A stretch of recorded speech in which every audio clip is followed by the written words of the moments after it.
What's going on, y'all? This your boy KCFL, King Self for Life Wrestling Takes. I know I'm freaking late, but I tell y'all, if I don't do the review on Friday or Saturday, always expect it Sunday or even early Monday morning.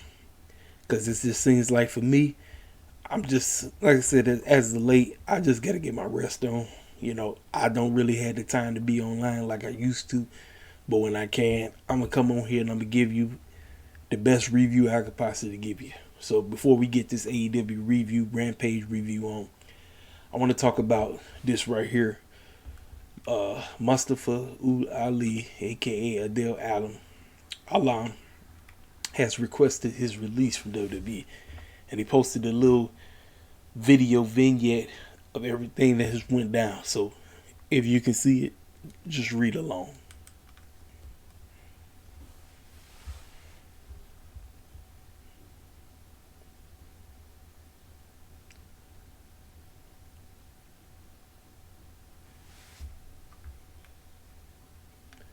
There you have it. He said what he said. This young man had promise out of this world. Representation for the cats that look like him.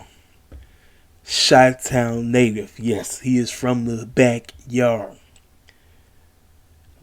Listen, wherever he end up, I want this young man to flourish. I don't give a crap where he go. I don't. A lot of people want him in AEW. Listen, I want him to go wherever he can to flourish. It don't matter to me. It don't. A lot of people talk about, well, you all know that if he didn't get hurt, Kofi Mania would never happen. Let me tell y'all something. That's true, but y'all do understand that Kofi was old one. Kofi was up there shucking and jiving for 11 plus years. Vince McMahon owed him one. He owed him one. And he just slid right on in when that man got injured. And after the gauntlet match that took place, Kofi Mania was born. And we got Kofi Mania. And to this day, it's still the greatest moment in WrestleMania history. And I'm one who always say I can't stand the gimmick, because the New Day gimmick is always going to be a coon gimmick. I'm just telling y'all for what it is. But this young man should have been at the top. WWE, apparently, according to Fightful, according to Sean Ross Sapp, got into an argument with Vince because Vince wanted him to do a stereotypical gimmick. He stood up to that old white supremacist and told that clown, listen, I'm not finna be buck dancing. I'm not finna be buck dancing like Big E, Kofi and them and Xavier Woods and Naomi and all them. I'm not finna be buck dancing like all them. I'm not finna be shucking and jiving like them. They can shuck and jive all they want. I'm not shucking and jiving for you. You're not gonna put me in no freaking turban like how you did my main man. I can't even think his name right now. Muhammad Asal. You're not putting me in no turban. I don't give a care what you do. I'm not doing it. And he stuck up for himself, and I salute this young man. I salute him. Kudos to you, sir. I wish you the best in your future endeavors, wherever you go. Now, let's go ahead and talk about Tony Khan right quick. Let's talk about Tony Khan and what WWE has said about AEW situation. Let's see if I can find it. Here it is. Okay. So WWE took a shot at AEW because they was talking about the women's tag team match that took place a couple weeks ago on Rampage. This is what they had to say. They said, if you look at that gory self mutilation that bloodied several women in December 31st event on TNT, it quickly becomes clear that these are very different businesses. We had an edgier product in the Attitude Era, and in 2022 world, we don't believe that type of dangerous, brutal display is appealing to network partners, sponsors, venue, children, or the general public as a whole. Remember the words that y'all just read. Sponsors, venue, children, or the general public as a whole. Let me tell y'all something. This is the same company that go to Saudi Arabia every year and try to go over there twice a year now. That's called blood money. And they worried about what AEW doing. Listen, if I'm Tony Khan, I'm going to let WWE live rent free in our heads every day. I'm going to have them. No, we're going to live rent free in their heads every day. I ain't even finna say nothing about them no more. And I know a lot of people wanted TK to clap back. They wanted it. But you want to understand, TK didn't clap back. Why? He didn't clap back because he already seen the backlash that happened with Miss Swole. He seen it. He said, nah, I don't want to go through that again. People was all up in my mentions, and they still in my mentions trying to tell me to apologize to Big Swole. Nah, I'm good. I just let these fools live rent free. We just live rent free in their heads. You know what I'm saying? Let me tell y'all something. Hey, look, the 4 ladies that took part in that match, Penelope Ford, the Bunny, Tay, and Anna Jay. I tell y'all all the time, the girls are still trying to get to the place where they need to be, where there are outstanding wrestlers. They cut some of the best promos. Their characters are off the chain, and they're keeping cats invested. What these 4 women did was put on a great tag team match. Yes, it was bloody. They showcased that the girls can take some serious hits. They showcased that the girls aren't weak. They can take some bumps. That's what this is. Yes, it's hardcore, but it's just showing that the girls, they can go. It's showing that the girls are real good. It's showing that, look, we're not finna sit up here and barely act like we don't know what we're doing, because that's what goes on in the E. The women's division in WWE is turning back into the Divas division. Vince does not care about women's wrestling. Yet there be girls that be online complaining about WWE giving the girls an opportunity. Yet Vince McMahon and them don't give a crap. The girls are only getting 3-second matches that make absolutely no type of sense. Vince does not care about women's wrestling. There was only one cat over there that actually gave a crap about women's wrestling. Yet he has been handcuffed to the team. He lost his entire staff, and Vince and them killed him. They ain't there killed him. I'm talking about Triple H. NXT is no more. I know it's appealing to black folk because that's all black people care about. It's all about pandering with them. But it's not the same NXT like how it used to be. It's not. This buffoonery right here is just Vince and them always being on some bull jive. Saying one thing and then doing something else. I mean, just make it make sense. Make it make sense. Alright, now let's talk about my main man, Rey Mysterio.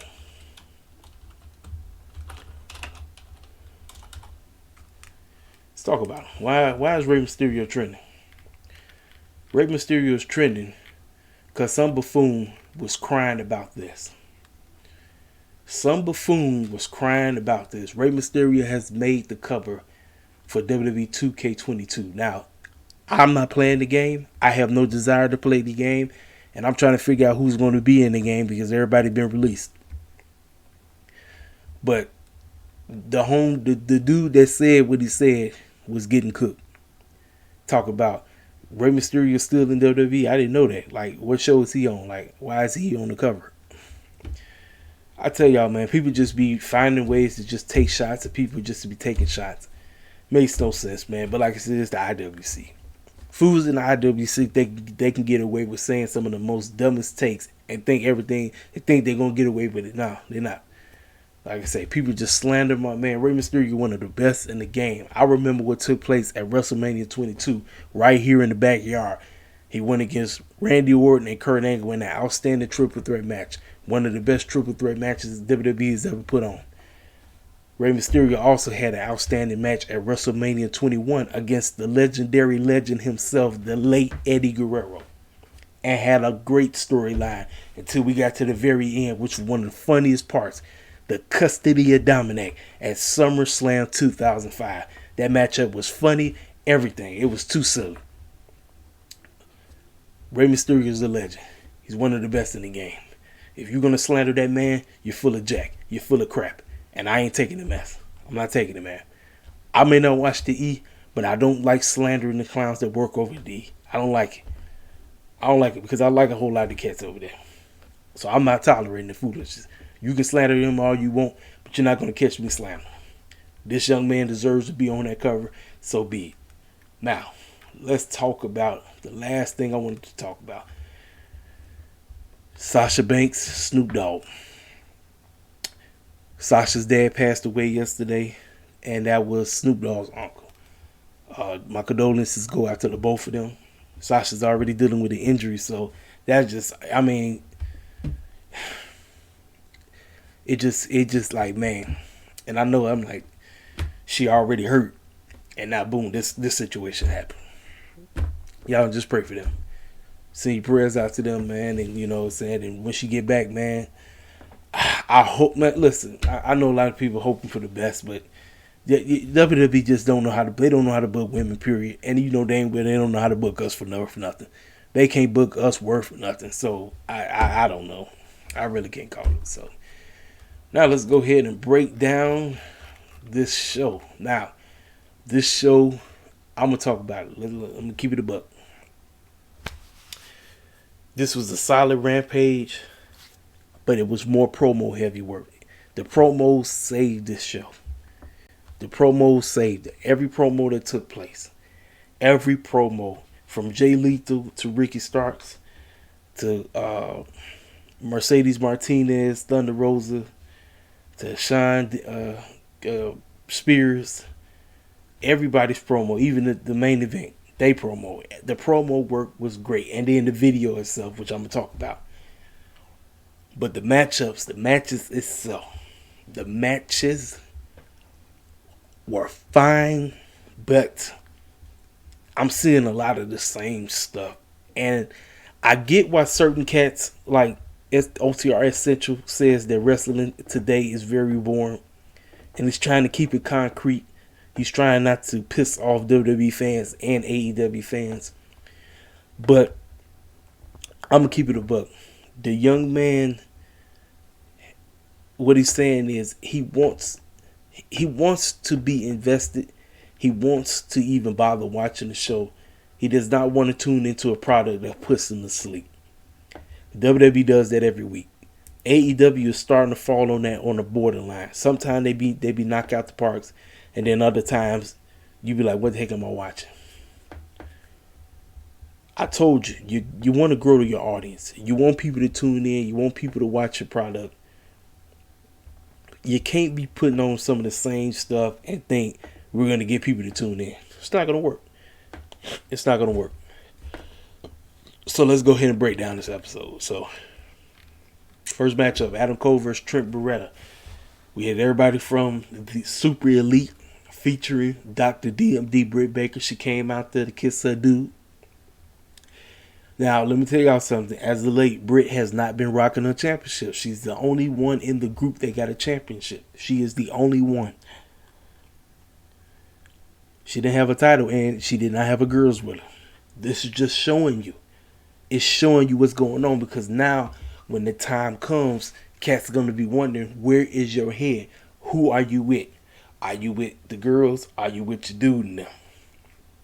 And who else is going to get jealous? The Young Bucks. Because your lady just came in, and now, what are we, choplifting?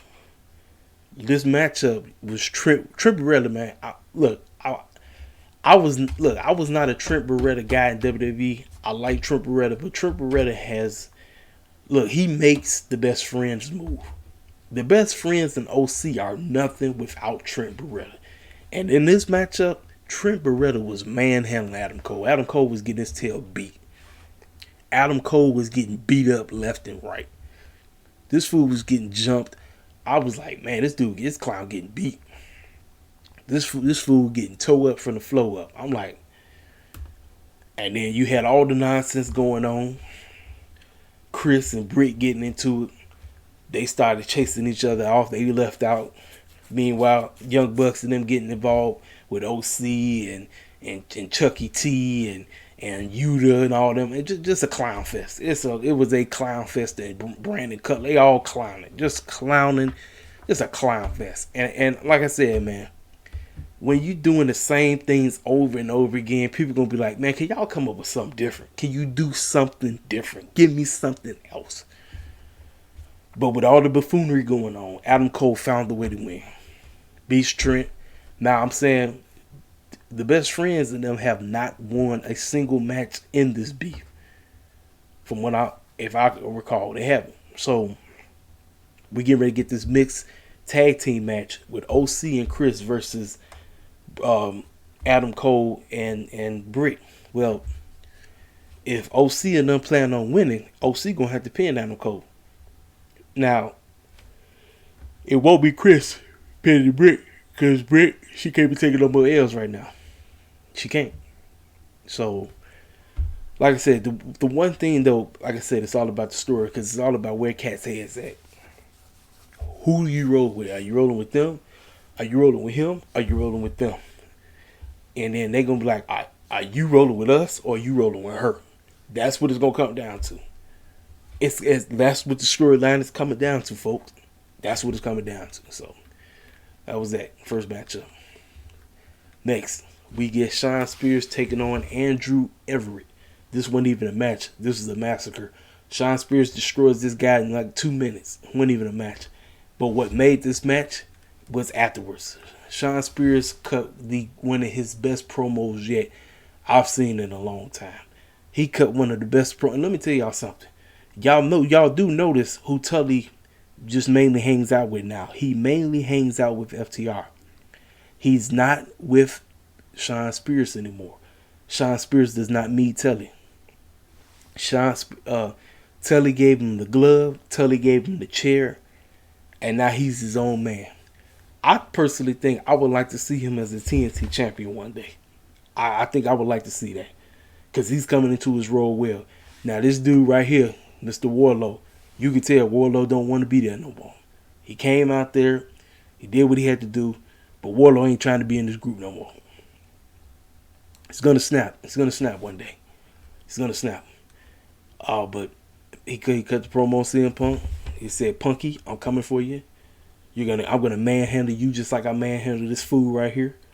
And you're not gonna stand a chance against me nor MJF when the time comes. Now, before we get to this matchup, we got one of the. Listen, let me tell y'all something. I am such a huge and acclaimed mark. It don't even make no sense. I don't even use the term mark. The Acclaim, I cannot wait to the day they win them AEW Tag Team Champions, because I'm going off. I'm going to be acting a dang fool. The Acclaim are great. They put a music video out called the Acclaim, The Golf Years.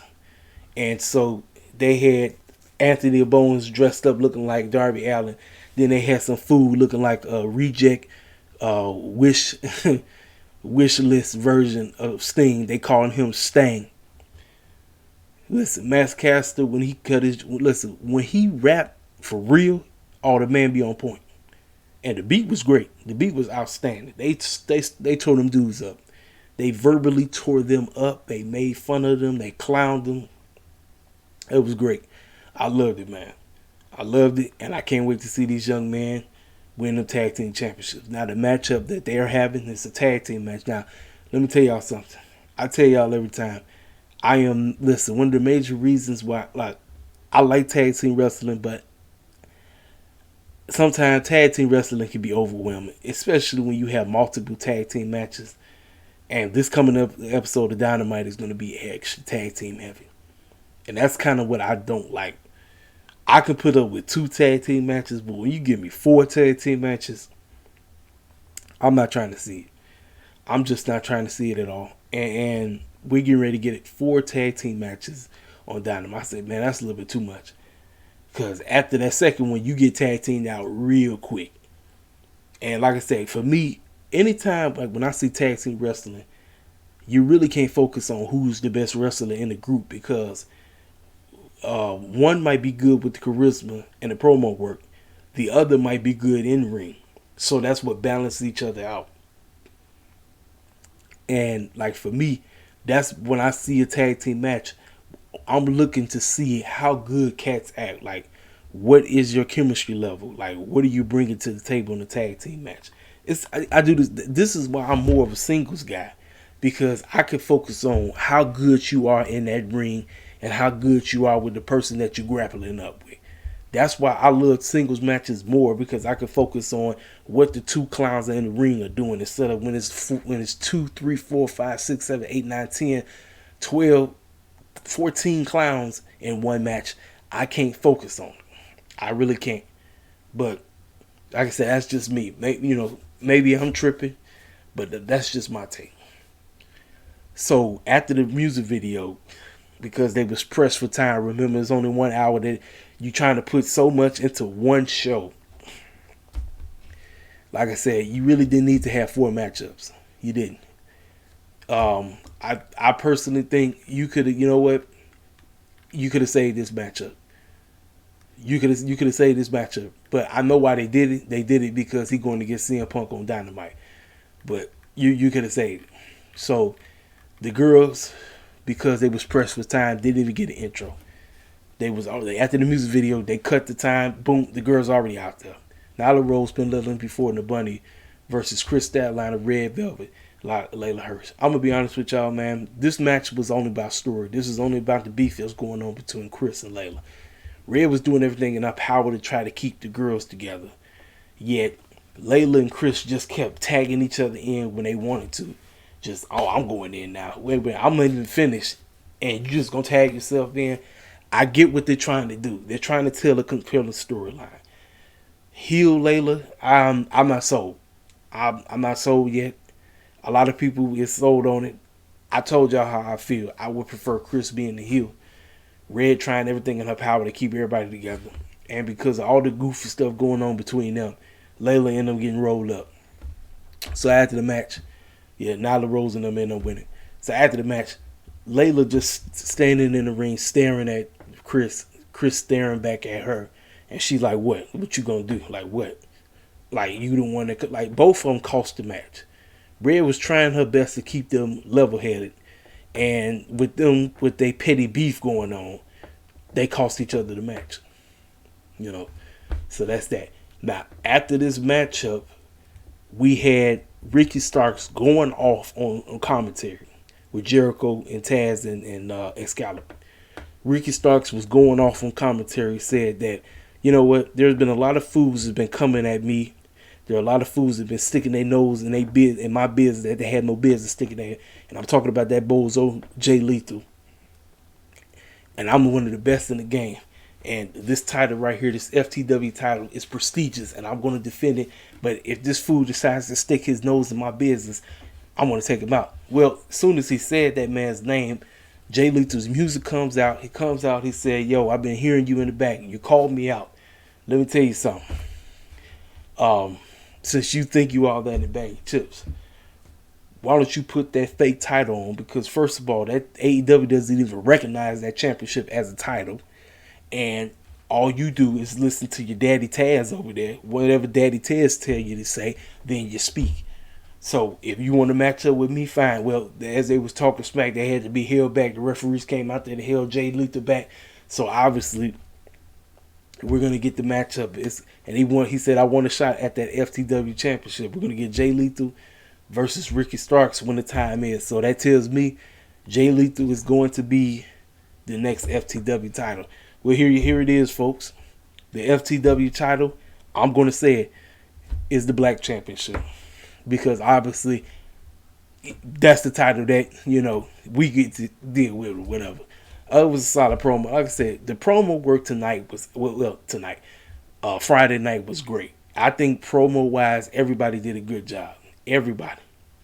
Right after that promo, we got Mercedes Martinez, Thunder Rosa coming at each other in a video vignette. Thunder Rosa said, this masked woman, who she thinks she is, sticking her nose in my business, coming in here wearing a clown mask, trying to hide herself, messing me up, screwing me up for not winning the TBS championship. When I get my hands on her, I'm going to beat her down. Then Mercedes clapped back and said, oh, you think you all that in the bag of chips? You think you the best women's wrestler on the planet? Well, you're nothing compared to me. I will destroy you. I will beat you down. And when I get my hands on you, I will destroy you and show you why I'm the best in the game. Well, the promo did what it was supposed to do. Got the storyline going. You're ready for the matchup. I believe the two of them are going to tear each other up when they get their hands on each other. I can't wait for that matchup. Solid promo. Now, we get to the main event. Well, you know, before we get to the main event, we got Mark Henry with the picture-by-picture, side-by-side interview.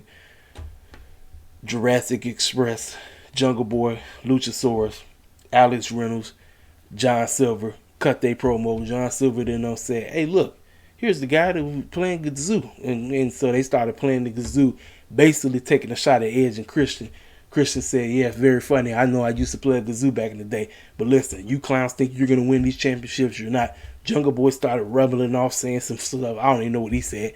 And then Luchasaurus, all he does now is growl. Luchasaurus don't even talk no more. All he do is growl. They don't even let him cut a promo no more. I think Luchasaurus is a better promo than Jungle Boy. All he do is growl now. So, after they said what they said, Mark Henry said, all right, that's enough talk. It's time for the main event, which is now a shirt that you can purchase at AEWshop.com. Mark Henry got it over. Kudos to him for that. So, we get to this matchup. I personally think that, for me, when I saw this matchup, when I seen it and I watched it, listen, tag team wrestling for me, it's up and down. Matches start slow, but as they build up, they become better over time. This was actually a solid tag team match. Was it the best? No, but it was a great tag team match. Let me tell you something. Jurassic Express, I feel like their title run could have been a lot better if they would have won it genuinely. But due to the fact the situation that happened with Ray Phoenix, it was an audible. So now they got the championships.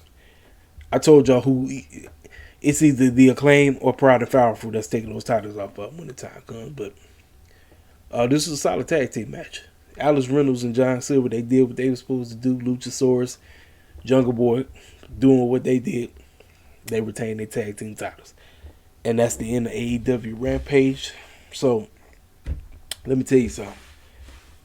What AEW is going to have to learn how to do, they're going to have to learn how to keep people invested. They're going to have to learn how to keep people interested. Because you don't want to be doing the same competitive stuff that you keep doing over and over, thinking that you're doing something right, just because you got hardcore clowns that's going to tell you that the show is off the chain. Nah, you're going to have to figure out, how do we make this show 1,000 times better, that we can raise the ratings up, that we can get a brand new audience, that people are going to watch this show and they're not going to want to turn the TV off or fall asleep watching.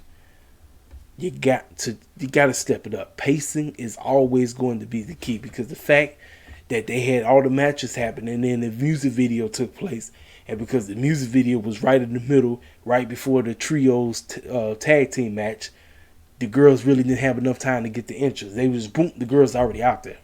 So I know a lot of people was upset, but pacing. AEW got to learn the pacing. You got to get the pacing down. You got to. We in year 3, folks. This ain't year 1. This ain't year 2. This is year 3. We got to get the pacing down. Pacing is a serious issue that AEW continues to make the same mistakes over. We can't. We gotta get this pacing stuff down pat. We have to. Like I said, I'm serious. When I come on here, y'all, I give the constructive criticism on what they need to improve on. And pacing is something that they got to improve on. You got to make up your mind. If you want it to happen on the show, have it happen. But if it's cutting past the hour time, because as of right now, they only allow 1 hour and 5 minutes. They did go over a little bit. You got 1 hour and 5 minutes to do what you need to do. Sometimes you can't have 4 matches. Sometimes you have to cut it down to 2. Sometimes you have to cut it down to 3. If it's 3 matches, do 3 matches. Give us 3 matches. Give us 3 promos. Great. There it is. Don't give us 4 matches and then one of the matches had to be cut down due to time constraint. And then you put certain matches that shouldn't be going against the other match because the pacing is off. And now you're looking goofy as heck. No, we can't do this. Tony Khan, we got to make it. We got to get it right. We got to get it right. Pacing is the key. This is one of the major reasons why I feel that Full Gear, even though Full Gear was a solid pay-per-view, pacing matters. You didn't need to have that clown match with Cody, and you didn't need to have that retarded match with Jericho and them. Those 2 matches could have been saved for Dynamite and Rampage. I'm sorry. You take those 2 matches off, Full Gear would have been the greatest pay-per-view of last year for AEW. But no, I still personally think All Out was great. So now as we move forward, We're getting ready for Revolution, which takes place on March the 6th, live in Orlando. We're on our way. Let's keep building. Let's keep doing what we need to do. Let's improve on the things that we need to improve on, because AEW absolutely knows what they must improve on, and they cannot get big-headed and act like what they're doing is great. It's not. Yes, it's not. If you're just putting on solid episodes every week, solid is not good enough. It's not. We gonna have to have home run, ball out of the park episodes weekly. We got to. I know some people said that AEW don't need to know. Yes, they do. You can have a cool off episode every now and then, but with what you're trying to do with this fan base, what you're trying to do, you're gonna have to have knock out of the park episodes weekly. Stuff gonna have to make sense. Stuff must make sense, and pacing must be in order. Not the buffoonery that you keep doing on a regular basis, acting like everything is all good. No. I told you over here, KCFL, King Self for Life Wrestling the Takes. I keeps it real. I keeps it 100. Like I say, if people don't want to hear it, y'all already know what you got to do. But for the people who want to hear it, I appreciate you coming through. I appreciate you liking the video. I appreciate you commenting. Even the people that disagree with me, I appreciate it. Because like I said, over here, KCFL, King Self for Life Wrestling the Takes. I keep it real about AEW. I know I'm a hardcore AEW head, but I don't sugarcoat. I don't kiss butt. I don't be a shield for AEW. I don't. Like I say, some people be like, oh, you shield for AEW. No, I don't. I don't. Like I say, this was a solid episode of Rampage, but it could have been a lot better. Pacing is the key. Pacing is the key. Hey, this your boy KCFL, King Self for Life Wrestling to Take. Hit the like button. Get in the comment section. If you're new to the channel, subscribe. This your boy KCFL. I'm gone. I'll let me.